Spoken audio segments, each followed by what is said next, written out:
E aí, aqui é o professor Romiel de novo. Pessoal do convênio, venho pedir desculpa para vocês que o último vídeo que a gente gravou, né, que na verdade foi o nosso primeiro vídeo, ele veio com um problema e chegou a um certo ponto da nossa aula que ficou sem áudio. Então, eu vou retomar essa parte onde a gente teve esse problema técnico e vou também avançar um pouquinho mais aí no nosso conteúdo, no nosso assunto. Então vamos só retomar aqui um pouquinho o que a gente trabalhou já na nossa primeira aula, no que é referente ao capítulo, ou melhor, a página 62 e 63, a gente tratou sobre a escravidão africana. Eu falei para vocês um pouquinho sobre como funcionava essa captura de negros africanos, chegavam ao Brasil e eram colocados então geralmente para trabalho doméstico ou para o trabalho na lavoura, né? Já que naquele momento, principalmente no século XVII, a economia brasileira era baseada principalmente na cana-de-açúcar. Esse era o principal produto, o produto mais rentável para Portugal. Sobre a sociedade açucareira, é muito importante ressaltar as relações sociais que foram construídas nesse momento histórico do Brasil.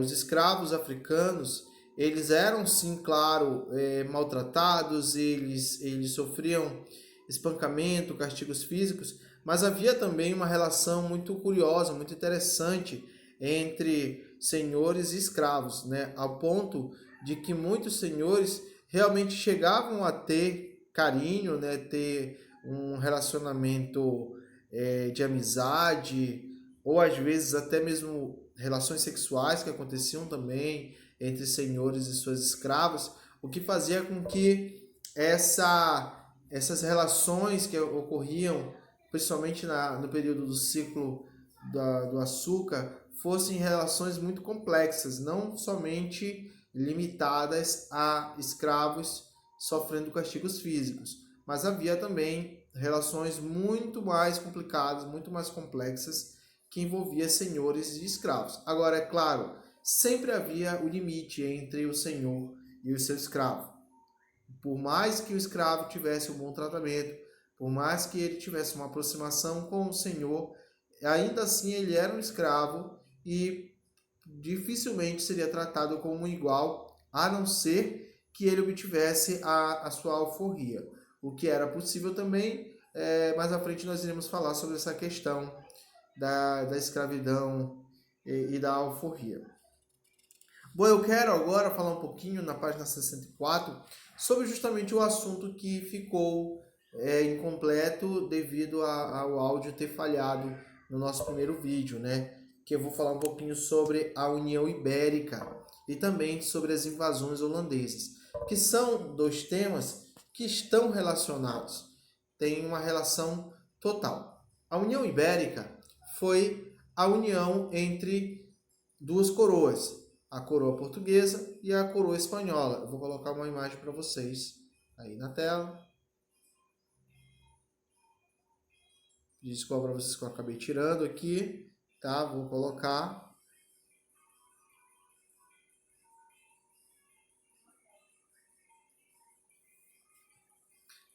Aqui nós temos a imagem das duas bandeiras, né? Das bandeiras unificadas, e vamos entender um pouquinho sobre o porquê que isso aconteceu. Bom, em 1637,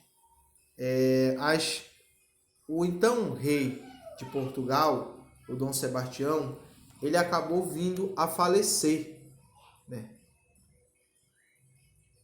Rapidinho, só localizar aqui para vocês uma data. Peço desculpa para vocês.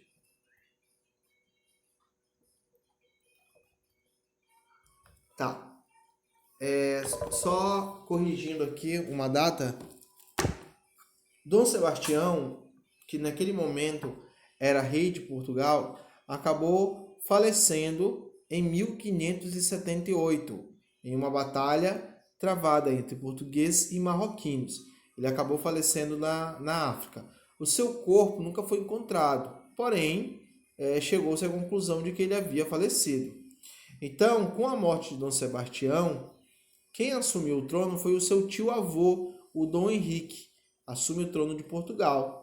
Porém, apenas 2 anos depois que ele assume o trono, ele falece e também não possuía herdeiros diretos, ou seja, ele não tinha filhos para deixar a coroa portuguesa.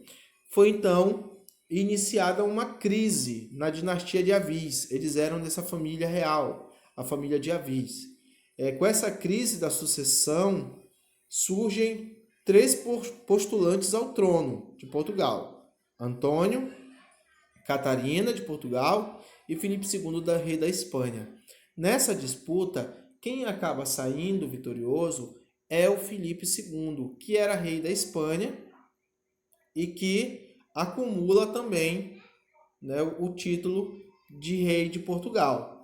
Porém, até pela Espanha ser maior geograficamente do que Portugal, ela é bem maior o seu território, acaba que Portugal fica submetido à Espanha, e isso é prejudicial. Em 1580, só corrigindo a data, se inicia a chamada União Ibérica, a união entre os povos ibéricos.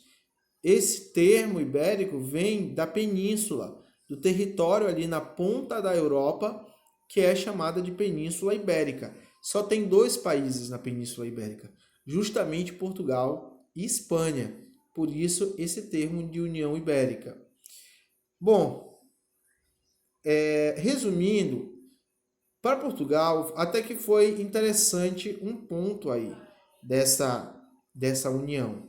Era que Portugal não precisava mais respeitar as fronteiras estabelecidas pelo Tratado de Tordesilhas. Vocês se recordam que o Brasil português ele era pequeno, era menos da metade.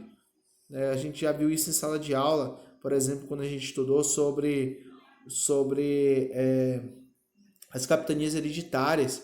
A gente viu que era pequeno o território do Brasil que pertencia a Portugal. O resto era espanhol. Como a Espanha nunca efetuou de fato uma colonização, Portugal se aproveitou daquele momento ali da União Ibérica para expandir as suas fronteiras, expandir os seus territórios e controlar o Brasil todo.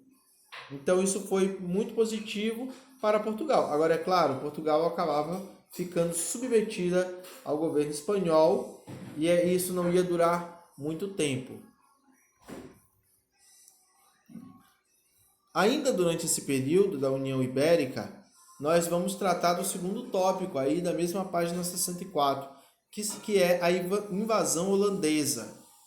Vou colocar aqui na imagem para vocês.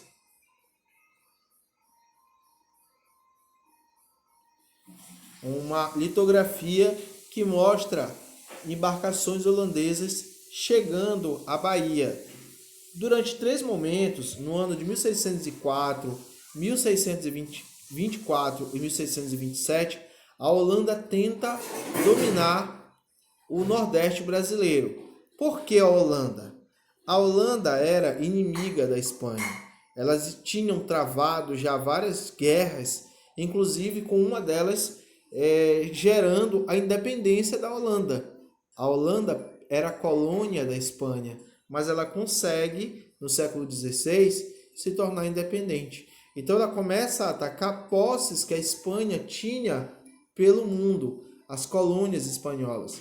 E como o Brasil, naquele momento, devido à União Ibérica, pertencia também, de fato, à Espanha, então a Holanda resolve atacar e, claro, estava muito interessada principalmente no açúcar que era plantado, que era cultivado no Nordeste brasileiro.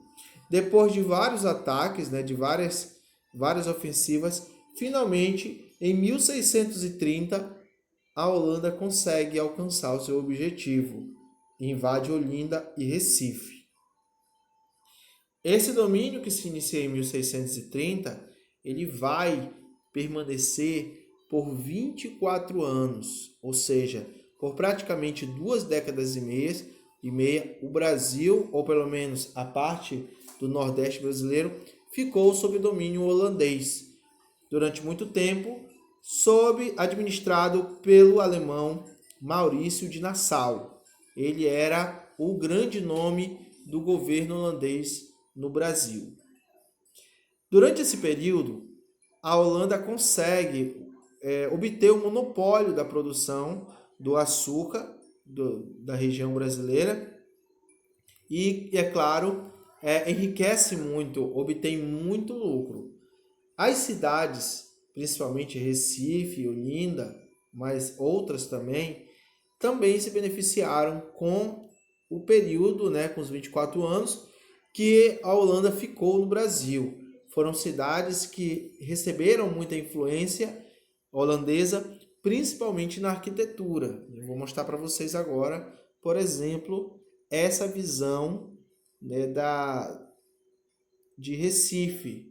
Olha, atentem para a arquitetura da cidade, principalmente dos prédios coloniais. Essa aqui é um detalhe, uma foto mais aproximada, e você percebe uma clara influência europeia, no caso, uma influência holandesa.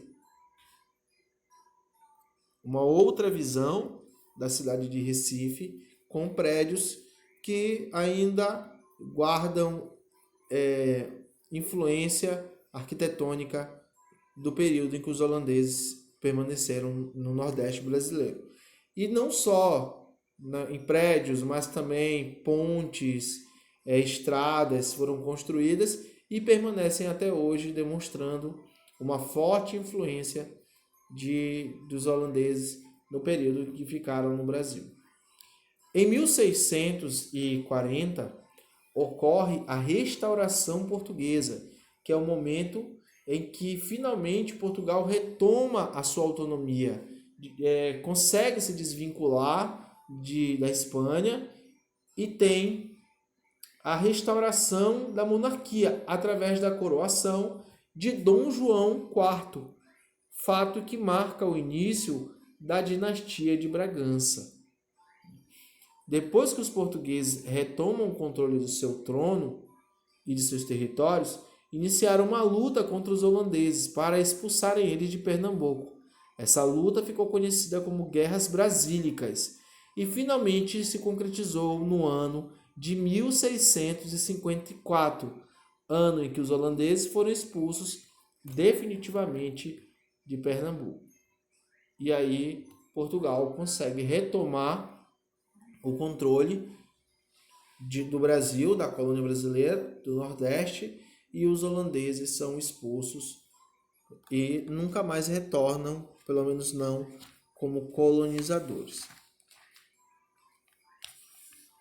Dessa forma, nós concluímos esse ponto que ficou, ficou faltando devido ao nosso problema, que ficou mudo o vídeo, mas eu trouxe agora em mais detalhes, já que antes era apenas 4 minutos que faltava, e agora a gente está aí concluindo 14 minutos com mais detalhes desse assunto, que é um assunto importante também.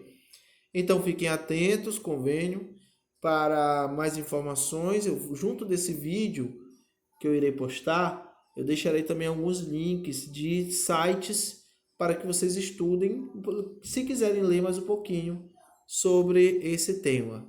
Então, galera, um forte abraço aí para vocês, saudades de todo mundo. Eu espero que logo logo a gente possa estar junto presencialmente para a gente seguir nessa nossa batalha aí até o Enem, até a aprovação, se Deus quiser. Então, até mais, um abraço. Tio Romeu, tô com saudade de todos vocês, tá bom, galera? Até mais, tchau.